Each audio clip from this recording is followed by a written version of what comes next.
bersama pelayan rakyat, merah nyalinya, suci hatinya. Hai, kembali lagi bersama kami di podcast RBPR Cokro, Rumah Bersama Pelayan Rakyat, Jalan Hos Cokro Aminoto nomor 111.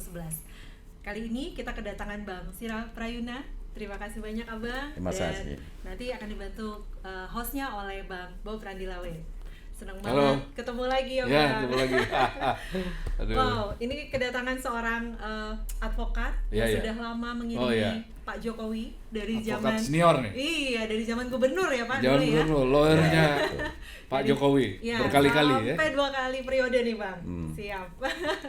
Nah, Bang Sira akan berdiskusi dengan kita nantinya Tentang membahas Mahkamah Mahkamah Ah, Konstitusi. Ya, Apa? sorry. sorry. Slip of tongue.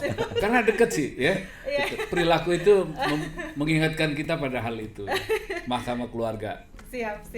Jadi Mahkamah Konstitusi, Ya. kenapa jadi sebegitu menarik Ya, akhir-akhir ya. ini, Bang Bob? Kenapa menarik? Karena sebentar lagi, Bang Bob, tidak Ya. lama lagi dalam hitungan hari mereka Ya. akan mengumumkan Ya. sebuah keputusan penting. Ya. Penting apa nggak penting? Nah, Penting itu juga lah, perlu karena kita tanya dulu nih. ke terkait Bang Sira. sama kepentingan bangsa kan. Nah, tapi apakah Penting benar banget begitu ini. berdasarkan aturan yang berlaku, undang-undang yang berlaku? Apakah sebegitu?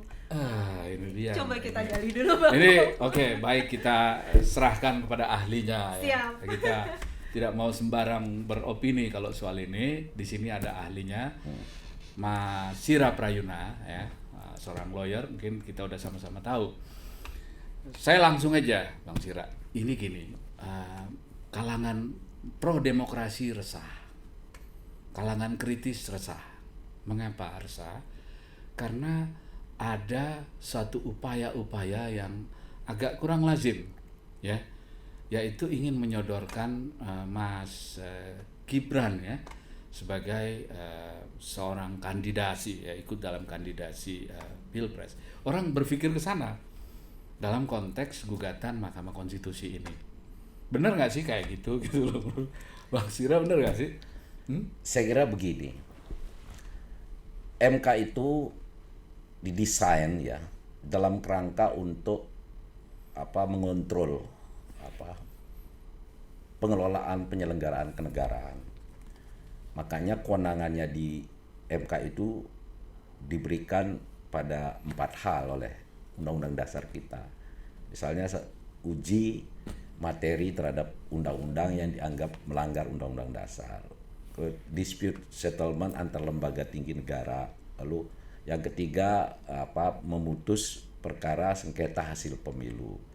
Ya, yang keempat adalah impeachment. Nah, dalam konteks itu MK sudah menjalankan fungsinya sebagai penjaga konstitusi, konstitusi di mana MK itu menjalankan perannya, ya kan. Kita lihat dalam perkembangan sejak berdirinya dulu, itu MK itu udah memutus perkara PUU, PHPU itu udah cukup banyak banget gitu loh. Begitu juga PUU, uji materi terhadap satu undang-undang yang dianggap melanggar Undang-Undang Dasar, itu cukup banyak materi. Nah, kemudian ada beberapa perkara, itu perkara 21, perkara 29, perkara 50, 51, itu kebetulan momentumnya, momentumnya itu terhadap materi permohonan pemohon yang mengajukan judicial review itu adalah soal batas usia calon presiden dan wakil presiden.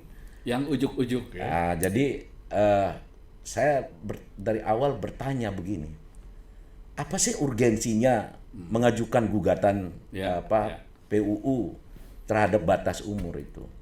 Itu kan pertanyaan saya pertama. Lalu yang kedua, terus apakah memang sudah menjadi kebutuhan bangsa ini?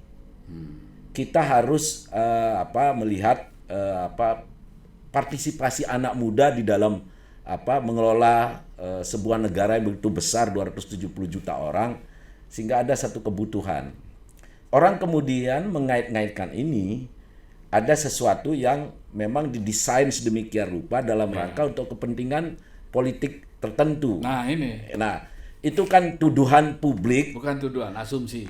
asumsi publik ya enggak jauh beda, tipis-tipis Om Bob, Pak Bob. Situ. Jadi asumsinya kok ini, nah begitu juga soal waktu, begitu juga rencana putusan yang akan nanti dibacakan pada hari Senin tanggal 16 Oh, Oktober ya kan. Senin besok ya. Itu. Tapi kan Mbak Grace tuh bilang gini, Mbak Grace dari PSI ya, dia menjawab bahwa ini kan terkait sama demografi Indonesia juga gitu kan, semakin anak muda ini semakin Besar memegang populasinya. populasinya memegang peranan penting, maka dia harus kembali ke yang undang-undang berikutnya, sebelumnya gitu ya, kembali ke 40 tahun. Itu menguatkan ya. Menguatkan, menurut mereka seperti itu, makanya mereka mengajukan gugatan yang kok pas banget gitu. Kok pas ya. banget momentumnya kok. Momentum. Kenapa nggak tahun lalu? Nah, Jadi misalnya. itu loh.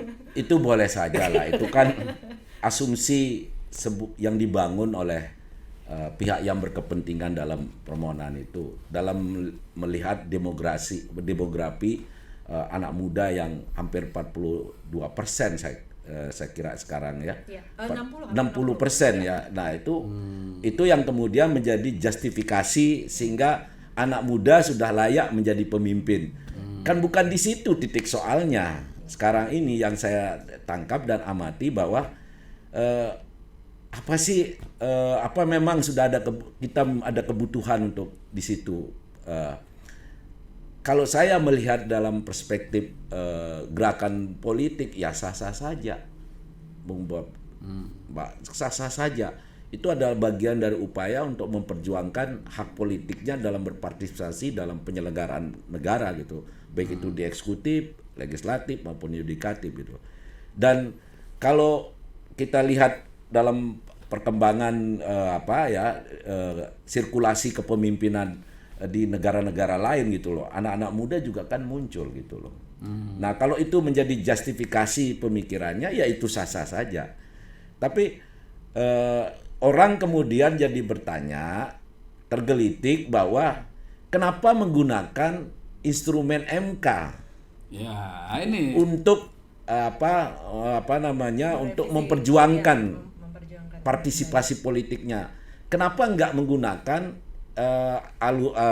instrumen yang sudah disediakan oleh Undang-Undang Dasar, bahwa yang membuat undang-undang itu adalah DPR. pemerintah dan DPR. Nah, kenapa kok di MK gitu loh? ada kesan bypass nih ya. Jadi pilihan yang diambil dalam cara memperjuangkan partisipasi anak muda itu kemudian tanda kutip dinilai itu ingin jalan pintas gitu loh. Ya, Sesuai karakter mungkin Bang, kan suka yang instan. Ya saya kira muda sekarang ya. saya kira budaya politik instan tuh Perlu, harus di ini. Orang tuh jadi pemimpin tuh kan fasenya panjang, Bang Bob. Ya. Kalau di dalam sebuah institusi organisasi kepartean, orang jadi pemimpin tuh berjenjang. Dia teruji. Coba kita lihat di negara-negara lain gitu loh. Orang itu dari paling bawah kemudian meningkat ke tingkat misalnya kalau dalam bahasa ini ya partai itu misalnya di PD Perjuangan tuh misalnya nih dari anak ranting, kemudian kemudian PAC, kemudian cabang, kemudian DPD, baru DPP gitu loh.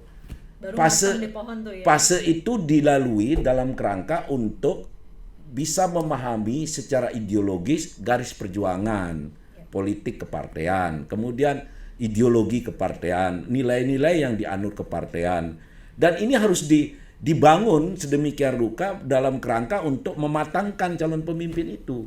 Idealnya kan begitu. Idealnya begitu, Tapi gitu loh. Tapi sekarang yang kita lihat kan bahwa orang begitu mudah membypass itu gitu loh. Karena alasan pragmatisme politik gitu loh. Nah, inilah demokrasi yang kita terima dari sebuah hasil reformasi, demokrasi prosedural tadi, tidak demokrasi substantif gitu loh. Jadi orang begitu mudah sekarang. Anda punya uang banyak atau punya orang tua yang memiliki kekuasaan dan sebagainya, Anda gampang aja masuk partai. Tidak melalui fase itu. Bahkan ada kemudahan juga untuk bangun dinasti politik ya. Sangat mudah sekali, dan karena peluang itu terlalu diberikan karpet merah gitu loh. untuk membangun dinasti politik itu. Meskipun tidak ada yang melarang karena konstitusi kita setiap warga negara berhak sama kedudukan di hukum dan pemerintahan.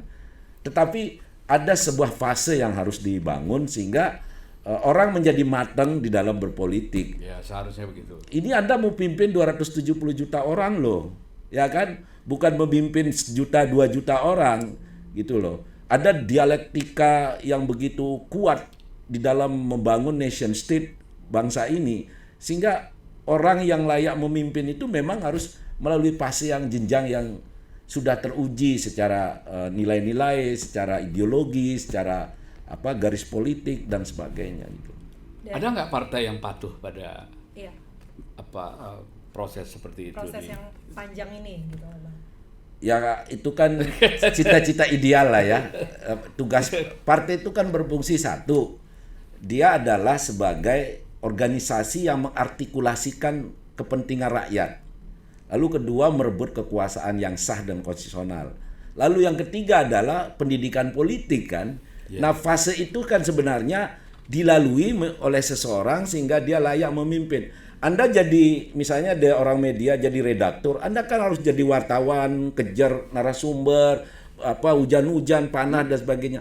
Ada rasa di mana Anda memahami secara naluri, secara psikologi, kejiwaan Anda bahwa begini loh cara cari sumber berita gitu loh. Dan itu fase itu sehingga Anda matang di dalam mengambil keputusan mana yang layak untuk diwartakan, mana yang perlu ditunda dan sebagainya. Ini kan penting. Tidak instan lah ya. Tidak instan. Bukan kader karbitan ya. Ya. Jadi Abang melihat bahwa sepertinya ada pembiaran ya Bang ya. Bahkan diberikan tempat gitu untuk hal-hal instan ini terjadi. Kayak tiba-tiba masuk langsung jadi ketua. Tidak ada sebuah kalau orang tua tuh bilang jangan gitu ya. Kalau orang tua ngomong ke anaknya jangan pulang lebih dari jam 6 misalnya gitu. Nggak ada tuh kayaknya rambu-rambu itu ada seakan-akan rambu seperti, atau adab ya, adabnya itu adab yang membatasi. Semakin dibiarkan. Ini gitu, ada semakin sikap dihilangkan. bukan sikap ya, ada kondisi yang permisif ya terhadap proses yang kurang sehat tadi itu. Tapi sebelum ke sana, kita balik lagi ke soal MK nih. Ini kan tanggal 16 diumumin.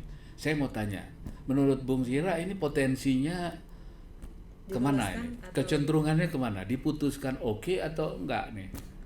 Ini Feeling gimana? sebenarnya kita harus menghormati proses yang sedang berjalan di Mahkamah Konstitusi. Tapi publik boleh dong untuk memberikan sebuah penilaian kemungkinan yang akan terjadi di putusan itu. Kalau saya berpandangan bahwa ini kan ada beberapa permohonan yang diajukan, tidak hanya oleh PSI dan perorangan yang telah memenuhi telah berusia 35 tahun itu. Ada beberapa perkara dari perkara 21, 29, 50, 51. Nah, saya kira kalau MK sudah berpandangan bahwa untuk membuat norma baru di dalam di Mahkamah Konstitusi itu sudah ditinggalkan lah, tidak jadi rujukan yang ini. Makanya selalu mengatakan bahwa kalau soal umur, angka itu adalah open legal policy, kewenangan pembentuk undang-undang yaitu DPR dan pemerintah. Jadi kalau mau merubah umur silakan di DPR bukan gitu di loh. MK, bukan di MK. Itu yang disebut positif legislator. Sekarang kedudukan MK bagaimana? Kan pertanyaannya, kewenangannya kalau dilihat dalam konteks kewenangan, MK itu berwenang untuk memberikan penafsiran terhadap satu ayat atau pasal atau undang-undang yang dianggap bertentangan atau melanggar undang-undang dasar. Nah, konteks penafsiran ini bisa maknanya luas gitu loh. Tinggal angle-nya dari mana mau diambil gitu loh. Kalau saya berpikir ya, ini permohonan terkait 21 itu mungkin bisa nggak lolos gitu. Bisa nggak lolos. Bisa nggak lolos karena tadi MK sudah berpendirian open legal policy, ya Artinya kan? DPR dan pemerintah. DPR dan pemerintah. Tapi kan ada permohonan-permohonan lain yang narasinya berbeda dari narasi masing-masing permohonan itu. Misalnya, apakah persoalan yang soal batas umur itu kemudian menghilangkan hak yang paling fundamental secara konstitusional, hak orang untuk berkesempatan untuk aktif di dalam pemerintahan. Karena konstitusi pasal 27 Undang-Undang Dasar 45 itu mengatur di situ setiap orang sama kedudukannya hukum Sama dan seperti pemerintahan. dulu, Itu ya. bisa saja. Kalau saya melihat permohonannya, nah ini saya melihat permohonan, angle yang dipakai orang warga negara atau seseorang yang telah berpengalaman ini ya kan, memimpin daerah. memimpin, ya kan, berpengalaman itu multitafsir gitu loh. Pengalaman itu bisa dilihat dalam perspektif bahwa orang sudah pernah menjadi anggota DPR, DPRD, DPR RI, mudah jadi eksekutif, bupati, wali kota atau gubernur. Ini tafsir itu kemudian bisa saya duga, saya menduga-duga ya kan, bisa salah dugaan saya, tetapi kok Bisa jadi lubang.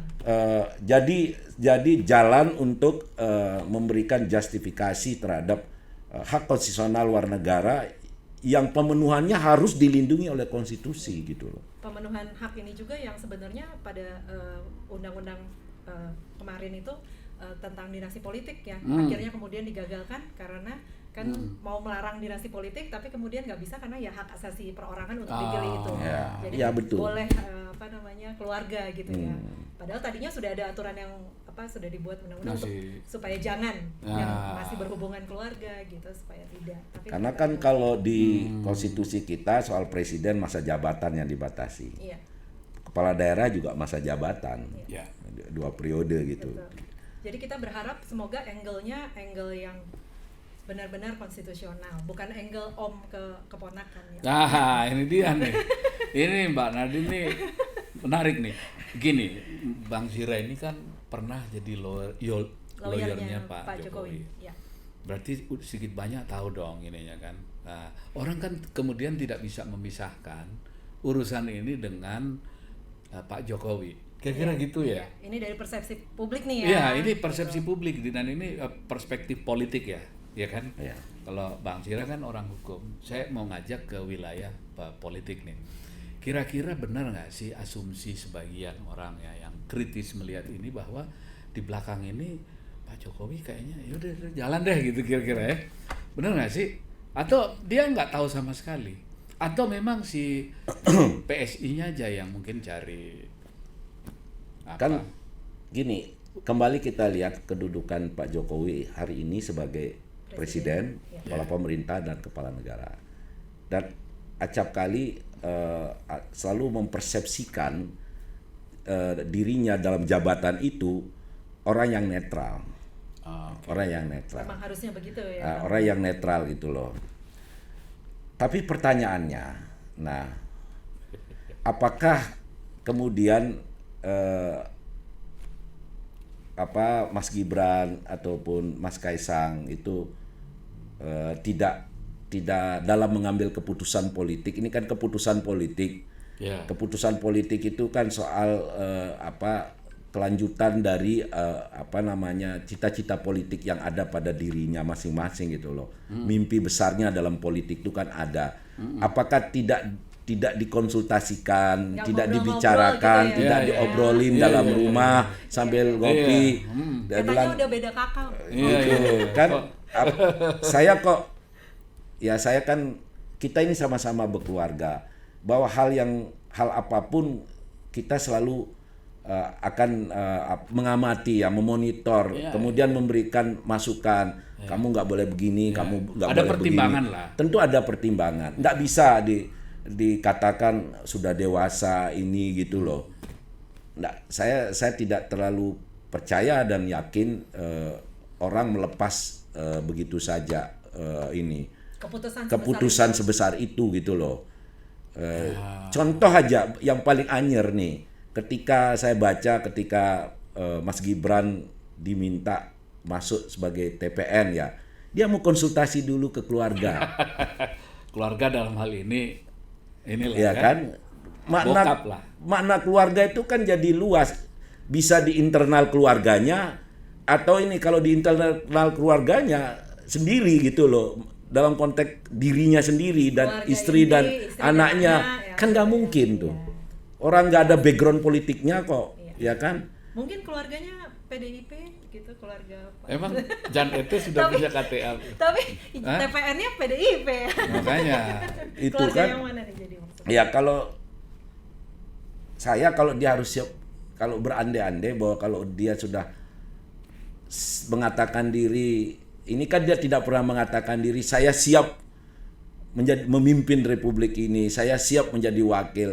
Tidak, selalu gesturnya, narasi yang dibangun itu narasi mengcounter pertanyaan-pertanyaan atau statement-statement yang muncul terhadap dirinya gitu. Silakan tanya ini, silakan tanya ini. Saya kira jujur saja bahwa harus betul-betul dipikirkan dengan bijaksana dah. Ya. Seperti itu. Kita berharap ya. Kita berharap itu. Dan MK saya kira saya masih meyakini bahwa MK itu akan masih sehat lah. memberikan satu keputusan supaya sosok kenegarawannya, sosok penjaga konstitusi itu yang melekat pada konstitusi itu, pada MK itu sendiri harus tetap dijaga ini. dijaga. Makanya Bawah. tadi saya mengatakan kalau gugatan PSI saya kira tidak dari situ angle-nya gitu loh. Oke. Sekarang dari sisi demokrasi ya. Kalau secara prosedural kan tadi dikatakan itu tidak ada masalah ya. Gugatan apapun, apalagi terkait dengan hak-hak tadi, ya kan.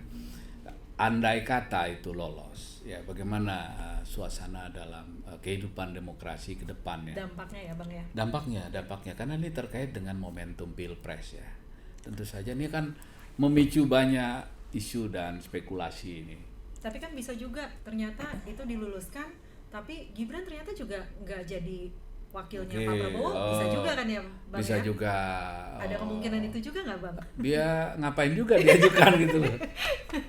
Tapi kan opsi itu tetap ada, Atau karena mungkin- kan belum final nih ya sebenarnya ya. Atau mungkin PSI-nya lagi cari panggung kali Ya, ya. misalnya, Ya kan gitu kan ada kan. dibicarakan terus ya. Mungkin ada yang perlu dibuktikan. Nah, itu Tapi banyak lah ya, spekulasi. terlepas ya. dari itu, dampak kedepannya nih Bang yang kita pengen tahu.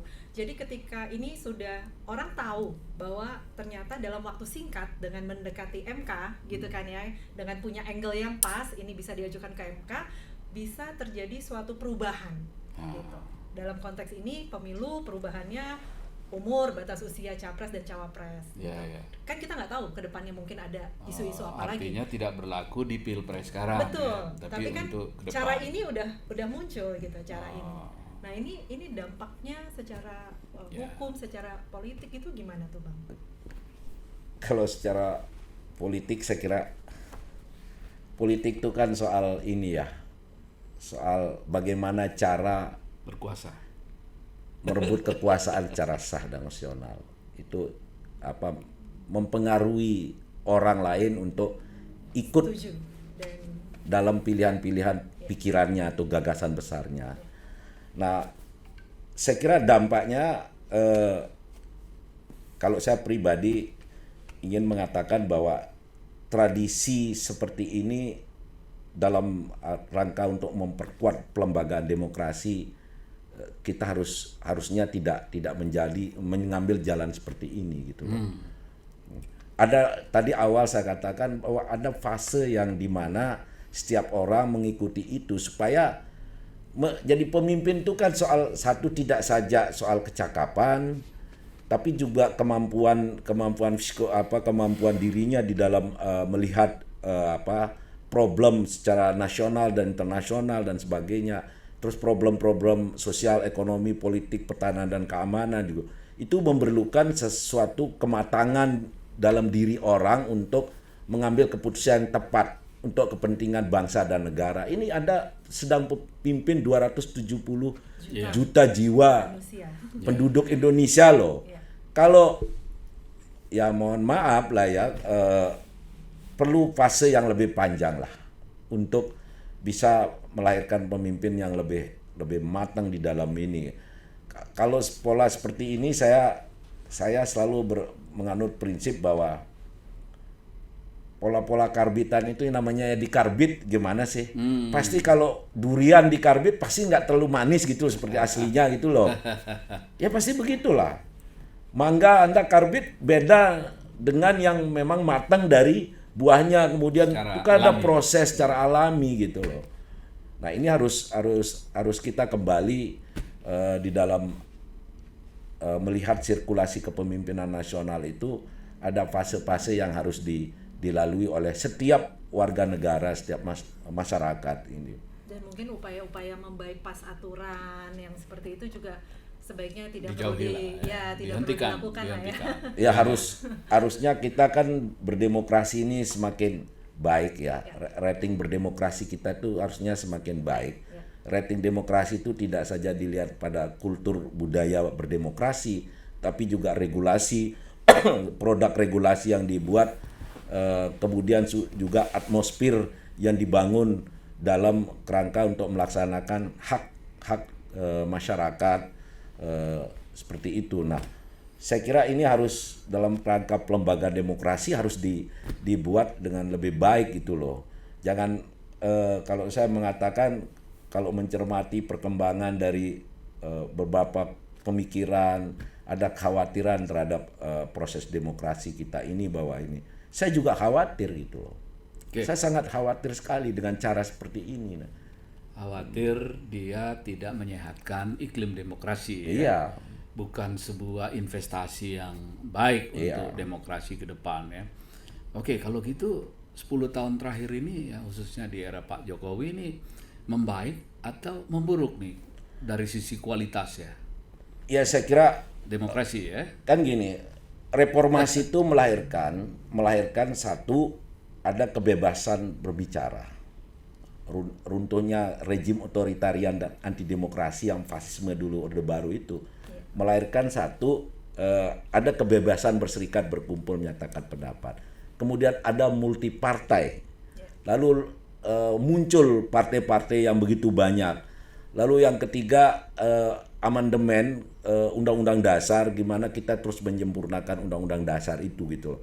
Nah, mestinya fase-fase, nah soal sirkulasi kepemimpinan juga ada pembatasan masa jabatan presiden, kemudian ada otonomi daerah, kemudian diberi ruang bagi daerah untuk tumbuh berkembang atas segala potensi yang ada di daerah dengan kewenangan yang dimiliki melalui undang-undang, satu undang-undang otonomi daerah dan sebagainya. Nah, sebenarnya fase ini harus kita jaga, kawal, agar demokrasi kita berjalan dengan sesuai dengan harapan. Tujuan demokrasi itu apa sih? Satu, kesejahteraan rakyat kok. Keadilan, pemerataan gitu loh. Kan itu yang kita persoalkan di zaman Orde Baru, Bung Bot dulu. Ya kan?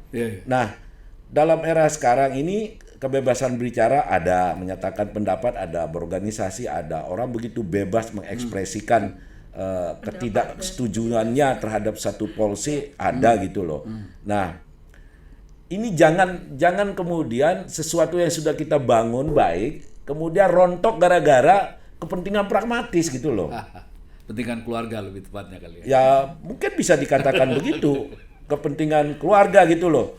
Ya kalau saya sih menghimbau kepada Pak Jokowi harus mengingatkan Mas Gibran lah, bahwa politik itu ada fase, ada proses.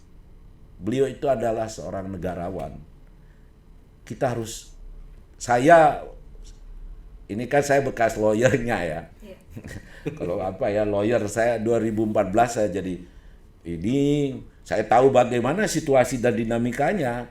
Kemudian 2019 saya tahu dinamikanya gitu loh. Nah, harapan saya akan menghimbau kepada Pak Jokowi agar lebih bijak di dalam melihat sirkulasi kepemimpinan nasional ini. Jauh akan lebih sempurna Mas Gibran itu nanti ketika pemilu berikutnya bisa ikut berkompetisi gitu loh. Itu jauh lebih ini. Kalau menurut pribadi saya, soal didengar enggak itu emang gua pikirin. penting disampaikan. Saya sudah sampaikan gitu loh. Itu dia. Pak Jokowi mesti wise, bijak, Ya, pikiran negarawannya terus untuk dijaga, untuk bangsa dan negara. menjaga kesatuan persatuan bangsa ini. Nah, akan lebih baik bahwa nanti pemilu yang akan datang mungkin Mas Gibran bisa Sudah bertahap lebih matang. naik gitu kan. Sudah Lebih matang, lebih ini gitu loh. Kalau kata orang Betawi ini Bung Sira, matang puun. Matang puun. Matang puun. Biar Buah itu semuanya indah pada waktunya. indah ya, Pak. Indah pada waktunya, Mbak, gitu loh. Iya. Kayak Ganjar, Mas Ganjar Yang sudah dari dulu ini gitu, Pak Prabowo atau Anies, Caimin itu kan mereka buat partai dulu, mereka berjibaku di partai ya kan. Iya, iya. Udah itu Mas Ganjar dari meningkat, mahasiswa malah udah. Mas Ganjar tuh Iya. dari mahasiswa sudah jadi aktivis ya kan, kemudian masuk di pengurus partai, masuk di parlemen, masuk di Wali pemerintahan sekarang ini gubernur, ya. gubernur gitu loh. Ya saya kira fase itu yang harus kita sepakati untuk dilalui oleh siapapun calon pemimpin kita di Republik ini, termasuk Bung Bob, siap. termasuk saya sendiri Iya lah. dong, Siap. Bung Sira dulu. Oke, ini mungkin pertanyaan terakhir kali Mbak Nadine. Iya. RBPR ini kan bukan bekerja untuk memenangkan Mas Ganjar ya. Oke, positioningnya di situ RBPR. Kira-kira Bung Sira sebagai seorang apa ya? Saya nggak bilang seorang relawan ya, enggak ya. Itu seorang pemerhati lah, pemerhati untuk ya. pemenangan Ganjar, ya kan? Apa saran dari Anda untuk Mas Ganjar atau untuk RBPR kira-kira ya, supaya kemenangan itu terwujud buat Mas Ganjar ya? Saya mewakili RBPR nih. Jadi gini, dalam era demokrasi digital, kita tidak bisa menghindari sosial media sebagai alat perjuangan.